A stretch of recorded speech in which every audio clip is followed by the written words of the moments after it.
Hi, I'm Marie, And I'm Russell. and we're still standing with Ukraine. And today we have two people here, and they are from the Common Man with Ukraine. Have Lisa Mure and Susan Mathison, and we're going to be speaking about their efforts in Ukraine. And you'll want to stick to the end because they are doing a lot of amazing things. But yesterday marked the 4-year anniversary of the full-scale invasion in Ukraine, and it's a pretty somber time for a bunch of people that are hoping for peace. Well, I think I'm getting a bit emotional, but I've been with Russell for almost 4 years now. The first day that you heard about this, Russell, what was your reaction 4 years ago? Well, I wanted to say I can't believe this is happening, but then again, we saw it happening for 2 months before it happened, so it wasn't that big a surprise, but it was a shock. And, And you started looking for ways to help with helping pack things and whatnot? yeah, Marie and I spent some time packing boxes to ship goods over there, but then when people decided that it was cheaper to buy things over there instead of paying for shipping, we started doing craft fairs with a group called Dobro New England and raising money to send over there. We've been doing that for 4 years. And these ladies, when did you start the Common Man for Ukraine? Right near the beginning, wasn't it? It was, yes. Similar to your story, we were watching the news and we were shocked when the invasion took place, even though there was kind of a lead up to it in the news. And for me, it was kind of the similar response as you, where I thought, how could this be happening again? Another ground war in Europe within 75 years of World War II. So we, as friends, Susan and I, and our partners, Alex and Steve, we live in the Plymouth area, and we were talking at the coffee shop, just numb to the news, and we thought, what can we do? How could we possibly help? And Alex has a very entrepreneurial frame of mind all the time, Alex Ray of the Common Man Restaurants, and he said, I think we should go there and learn what the needs are and then come back and help people understand how they could help. And so that's what we did. Steve and Alex are both Rotarians in Plymouth, New Hampshire, and they called Rotary partners in Poland and Ukraine. Those are just cold phone calls. They didn't know these people at all. They just Googled the club names, and they got on a Zoom. We all did, on a Zoom with a club in Poland, and Alex said, we'd like to come there, and Steve said we'd be arriving in 3 days, and they said, wow, okay, this is for real. So we flew over. This was late March of 2022. Wow. And we were received at a Holiday Inn of all places in Warsaw, Poland. And in the conference room there, the Rotary groups from the Warsaw region and throughout Poland were represented there. There were also Ukrainian Rotary groups on Zoom, on a screen. We were one of, the four of us were four of maybe 5 people who spoke English in the room, so we had to get through the translation. But they went through showing us all the projects that they were already working on. It was an urgent thing for them because millions of people were pouring over the border into Poland, and so Rotary, their creed is service above self, and so they were taking Ukrainians into their homes. They were setting up emergency shelters for them. They were raising money for blood mobiles for the front. They were doing a lot of different things, and they were amazing hosts to show us what was already happening in Poland. And then they drove us into Ukraine that first trip, March of 2022, and we went to Lviv, and we saw some of the emergency shelters there for the many refugees kind of fleeing from the east, and we learned a lot. And that's the first trip. It was the first time we started collecting stories and pictures and videos of what Ukraine was experiencing to bring back to New Hampshire and greater New England, and now the United States, just helping people understand what Ukraine's going through, so people have a way to give and a way to help support them. Oh my goodness, and so how did you come up with the name? Well, the first year that we started this in 2022, the name of this initiative was actually New Hampshire for Ukraine. And there was an advisory board that came together to support this idea that Alex and Steve and Susan and I had. And on that board was the head of WMUR, Hearst Radio, former Governor John Lynch, the head of the Palace Theater, and the head, Patrick Tufts, the head of the Granite United Way. And they were very generous, and they offered to be a fiscal agent for this project at no cost, which was amazing. So they got us started, and then we didn't know how long this would be going on. We didn't know if this was a 6-month project or if it would continue. So at the end of 2022, Granite United Way understandably said we need to turn to our own fundraising, and so the Plymouth Rotary Foundation in Plymouth graciously picked up the responsibility of being the fiscal agent for the project going forward, and that's when we decided to change the name to Common Man for Ukraine, because first of all, we wanted to reach outside of New Hampshire for donors, you know, to kind of give more people the opportunity to give and support Ukraine. And it's also a nod to Alex. He had given a very generous donation to start the fundraising, and his restaurant name is the Common Man, but it's also a term, the Common Man, that we're all just common people trying to help other people across the globe. So it was a really good name. So. It is a good name. And I remember seeing the Common Man signs all lit up with Help Ukraine and We'll Match and all that kind of stuff. It was quite encouraging. It was impressive. New Hampshire was very, very generous. In that first year, donors in New Hampshire gave $1.3 million, which was about $1 for every person in New Hampshire. So we are a very generous state, and I think we're a really thoughtful state. We care about things around the globe, and I think that's a nice thing. Yeah, we do fairs, and we have noticed that a lot of interest has come down a bit because there's not enough news about Ukraine. So when things come down in the news, people don't. But there's also, people do get tired a bit. But I'm still amazed at the amount of people that are still standing with Ukraine and that's kind of like why we named this show Still Standing with Ukraine, because we want people who are still to still find out what's going on and how they can help still, because it's so important. And so you're mainly Rotarians in Plymouth and in Poland that are doing this effort, correct? Yeah. You want to? We're all volunteers, so that's really great. The humanitarian aid convoys are a convoy of trucks, all driven by Polish Rotarians, other European Rotarians, and volunteers who've heard about our program and want to participate. And so we have a cadre of just about 100 different volunteers that drive these trucks on each of the different convoys. And if you think about how generous that is, they have to leave their homes and families and businesses and jump in a truck that's loaded with goods that are very attractive on the black market, a ton or two of food, generators, sleeping bags, other aid items, and drive into Ukraine. Now, we go all the way as far east as you can go, right to the front line, to some of the very isolated and under-resourced villages. So it's quite a journey. It's 2,000 to 3,000 miles round trip. So you do go far in. Oh, yes. Oh, yes. In the beginning of the war, the greatest need was with the safe houses where children were sent to escape kidnapping and bombing. So they were sent, often without their parents, to Western Ukraine, and those safe houses were under-resourced.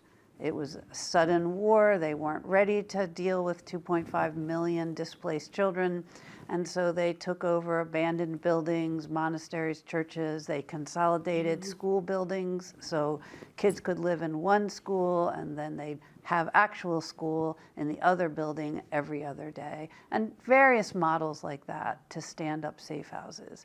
Well, we found our focus was going to be kids. We decided that's the best thing we can do, and so we decided to start aid convoys into these systems of safe houses. Now, the only way you can do that is if you know where the safe houses are and you know what the census of them are. And this is a military secret because this is where the children are hiding, basically. Right. And so we developed a very good working relationship with Ukrainian military, with our partners from Poland. And we were entrusted with that information so that we could deliver right into these safe houses. So for the first 2 years, that was the big push for our convoys, was into these safe houses. That's a lot of logistics. It's an unbelievable amount of logistics. Wow. And all the convoys are, because if you think about you're in a war zone, we have 3 languages in play: English, Polish, Ukrainian. We have you have drones, you have air raid sirens, you have sporadic GPS. There's lots of complexities. Communication is difficult, but it's also critical to your survival. So it's quite the logistical work, and we're really blessed to have active volunteers from Poland, particularly, who take on those logistics. Wow. As the war progressed, however, the country, the government, was able to kind of backfill the needs in the safe houses, but alerted us to deoccupied areas. So villages that had been occupied by the Russians had been driven back. However, they had decimated these communities as they left. So there were, limited utilities, almost no commerce, and no supply chains. And so we pushed our humanitarian convoys more towards these isolated villages, and that's what we're primarily serving now, is villages down a dirt potholed road. There's no maintenance during a war. Right at the front line, we see the trenches, we see the dragon's teeth made to stop the tanks, the concertina wire. Like, we're right there, and there are people living in these decimated villages with homes that are, the windows are shot out, the roofs are just a blue tarp. They have the same climate as we do. So they're in a brutal winter with no windows, very little heat, no food. And so we work with local contacts in these villages to coordinate when we're going to arrive, what they need, how much food, how many kids, and then deliver probably 18 villages per trip, about 50,000 pounds of food each trip. In total, we've delivered over 4 million pounds of food. Wow. And generators and sleeping bags. Amazing. Yeah. That's so good. And those villages, they moved back into them? Many of the people never left. Oh. And I am very careful not to judge or come to conclusions about why a person stays or leaves in Ukraine, stays or leaves a particular village. We know lots of kids through our trauma counseling retreats that have moved many times in the last 4 years looking for a safe place to be. Others stay in their villages or cities. And it's not for me to judge. They're Ukrainian, this is their home. They maybe have relatives nearby they don't want to leave behind. It's a very complicated decision. How do I protect my children and my relatives and support my family members the best I can? So what we do is respect their decision and stand by them with love and support. That's great. I did see an article from AARP that a lot of the older people didn't want to leave their homes. And I know that to be a fact with some of the women from Dobro, that their parents, they had a hard time getting their parents to come here because, they feared for their safety, so they were trying to get them to come here and be with them in their homes, and they were like putting it off for the longest time. They didn't come right away. And Yeah, I think in the villages that Susan was describing that are very close to the front, they're very small, isolated, poor farming villages. And I think that, typically maybe people in those villages don't have a lot of connections to other places to go. And I also think they have a really strong relationship with their home. They don't want to leave. I think Ukraine has a history of being invaded and pushed around a lot by bigger countries, and they're somewhat used to it, and they don't want to leave.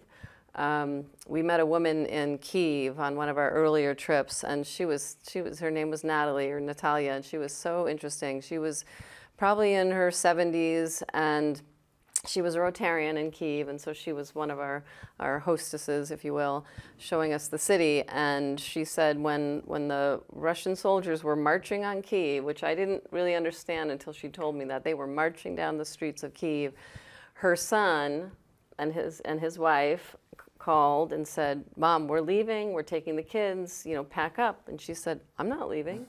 This is my home. I am not leaving." And she and her neighbors started making Molotov cocktails. This is a true story. Wow.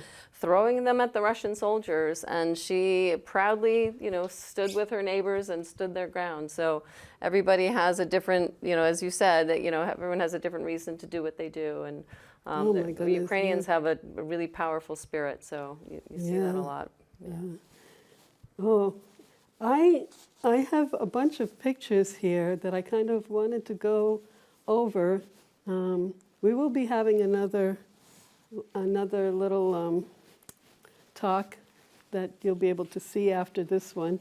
But this is some of the trucks. They're not trucks, but some of the supplies are in there, and this happened to be Christmas. December, You yeah. went in December, this Christmas past convoy. December, Yeah. one of your last trips, and this one has a bunch of different Santa Claus. And they're bringing a bunch of different things.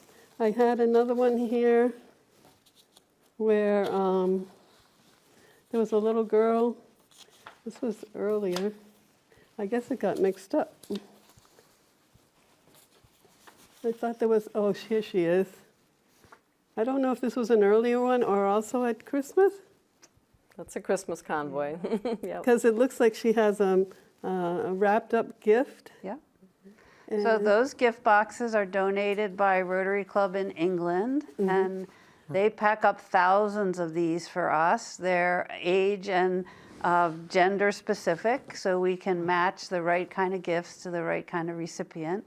And we're able to bring them from our warehouse in Poland into the farthest reaches in Ukraine, which is such a privilege for us to be able to do that work. We also have another partner club in Germany that has provided for our upcoming convoy in March 10,000 sweaters, Oh my. which is an interesting story. In the beginning of the war, clothing wasn't really in big demand because Ukraine is a perfectly modern country. They had plenty of clothing and shoes, and everything was in good supply. But now, 4 years later, kids have grown up, clothing has worn out, and being able to supply these sweaters is going to be a very important and wonderful thing. Oh, wow, nice. And I didn't know that there were Rotarians from other places in Europe that were also helping. I only knew of the Polish Rotarians. Sure, they're depending on our distribution through our volunteer network to get the Amazing. goods into Ukraine. Yeah. We'll also be bringing some of these wonderful hats that were handmade by people all over the United States. We posted on our social media that we were going to be going in December and in March, very cold. And as you know, the electricity is quite sporadic right now. And my goodness, we were inundated with love. Aw. People from all over the United States donated 6,000 of these magnificent handmade hats, Wonderful. and we've been able to bring them to little kids and old people and everything in between, and it's just such an act of love. And when I thanked one woman who had consolidated several thousand of these hats, just how grateful we were. And she said, no, we're grateful to you because all of us want to do something. We just don't know what to do. And it gave a single person a thing they could actually do that they knew would help in some small way. And every little bit, yes, it just isn't makes that a great? big difference. Yep. Yeah, and I liked this one here. I'll show this one this time around. I'll probably save the others, but I really like this T-shirt. On the back, it is in 3 languages. How do you spell love? And I know this one here, Lubov in Ukrainian, but this Polish, Miłość. miłość. Yes, we put the Polish version on the T-shirt in honor of all of the Polish people that help us do this work. They're really true heroes in this work. And Is there a way is there a way to get that? Yeah, selfless promotion. Yes. You can get that T-shirt in long sleeve, short sleeve, baby onesies and baby T-shirts, as well as caps on our website. So check out our store on our website. And it's commonmanforukraine.org? Yes. And Yeah. that T-shirt about how do you spell love sends a really strong message about what this is all about. It's a really good message. I love it. There's lots of ways to deliver aid to Ukraine, and we're very much committed to a hand-to-hand model of giving. While one might say, why don't you just drive to these villages and unload all these pallets of goods and drive away? We literally pack bags one at a time to hand to an individual, look them in the eye, give them a hug, and send the message that the United States, Poland, and the other countries that volunteer care about them, support them, and want to be there. It's a message of love. That is so important. We've had other people that volunteer here in New Hampshire and Massachusetts at this table, and they have said that they come back to tell us that the people of Ukraine appreciate every little bit of help that they get in a big way. They really appreciate it. And I have been at a round table and amongst Ukrainian parliamentarians that have told me the same thing. They're so appreciative of every little bit of help. It doesn't matter how big or how small, just knowing that somebody cares lifts them up. I really like that a lot.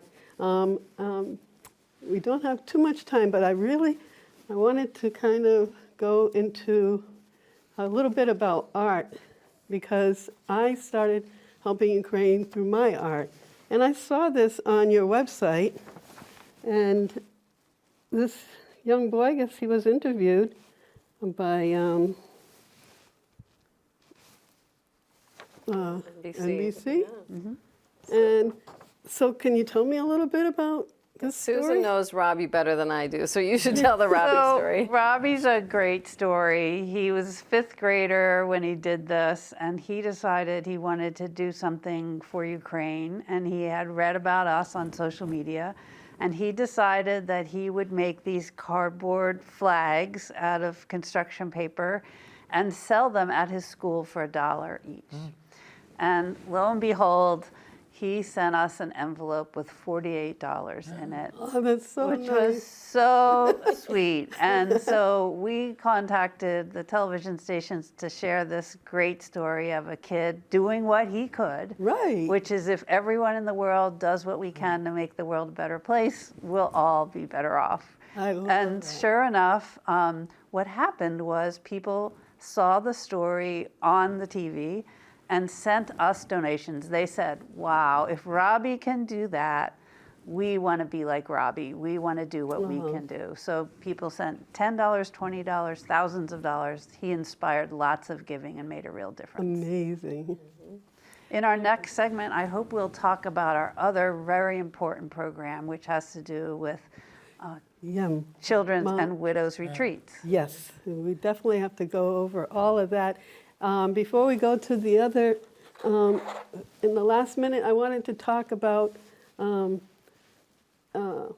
7th. We're going to be, Russell and I are going to be at Kimball Jenkins. I'm going to be doing demos, art demos, as part of the faculty there, but I'm also going to have my art, some Ukrainian art, and some other donated art that we're going to turn into humanitarian aid. And I hope I can get this show up before then so you can all come over and see this. And I want to present this to Common Man for Ukraine, Sunflower. I saw recently that you had another piece of art raffled, and you're doing quite well with that. And I would like and hope that you could do as well or better. Thank you, Thank Marie. you so much. We do have raffles every once in a while because there are amazing artists just like you that have donated pieces, and they say, you know, in whatever way this can help Ukrainians, you know, please use it. And so people have been really generous buying raffle tickets to win sometimes it's a quilt, there's an oil painting right now, and so the peace sign that represents Ukraine. It's really beautiful. So thank you. We will cherish welcome. this, and it will help Ukraine through a raffle. So thank you. And I almost forgot, you probably can't see, but these buttons and some other buttons I've made, I got a funky little button making machine and turning my art into buttons. So you can put them on book packs or all kinds of other things that you can help support in a very small way. And that will be at our fairs throughout the year. commonmanforukraine.org. commonmanforukraine.org. So you both are committing to coming back and doing another half hour with us, right? Yes, Yes, of course. We'd be absolutely. honored, thanks. More to talk Absolutely. about. Yes. Yay. And so I want to say Slava Ukraini, Slava Ukraini. Heroes Heroes Slava. Slava. which is glory to Ukraine Yes. and Glory Glory to to the the heroes. Glory to the heroes.